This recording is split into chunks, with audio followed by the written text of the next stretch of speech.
ലോകത്തെ ഏറ്റവും വലിയ രണ്ട് സൈനിക ശക്തികളായ അമേരിക്കയും ചൈനയും ഇപ്പോൾ ഒരു വലിയ ഭയത്തിലാണ്.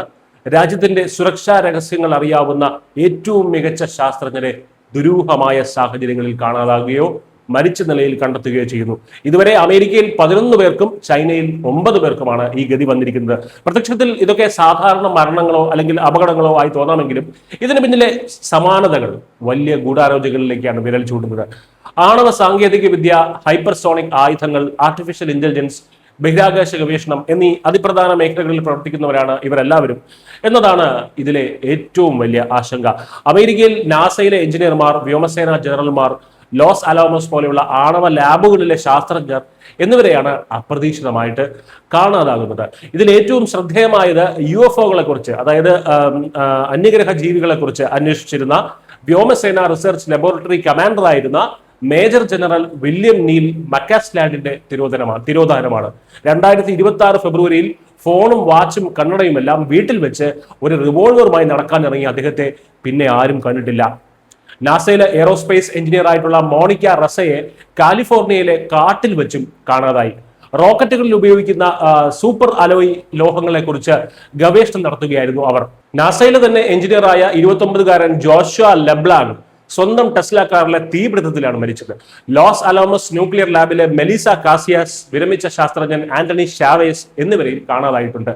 ചൈനയിലും സ്ഥിതി ഒട്ടും വ്യത്യസ്തമല്ല. കഴിഞ്ഞ കുറച്ച് വർഷങ്ങൾക്കുള്ളിൽ 9 ശാസ്ത്രജ്ഞരാണ് അവിടെ മരിച്ചത്. വാഹനാപകടം, പെട്ടെന്നുള്ള അസുഖം എന്നിവയാണ് കാരണമായി പറയുന്നത്.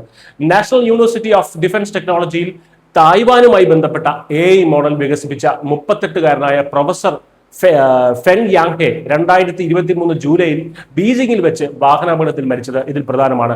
അദ്ദേഹത്തിന്റെ മരണം ഡ്യൂട്ടിക്കിടെയുള്ള ജീവത്യാഗം എന്നാണ് ചൈനീസ് ഔദ്യോഗിക റിപ്പോർട്ടുകൾ വിശേഷിപ്പിച്ചത്. മൈക്രോ ഇലക്ട്രോണിക്സ് വിദഗ്ധൻ ചെൻ ഷുമിങ്, കെമിസ്റ്റ് ഷൗ ഗ്യാങ്ഹാൻ, ബഹിരാകാശ വിദഗ്ധൻ ഷാങ് സിയോവോക്സിൻ, ഹൈപ്പർസോണിക് വിദഗ്ധരായിട്ടുള്ള ഫാങ് ഡൈനിങ്, യാൻ ഹോങ് തുടങ്ങിയ നിർണായക മേഖലകളിൽ പ്രവർത്തിച്ചവരാണ് ചൈനയിൽ മരിച്ച മറ്റുള്ളവർ.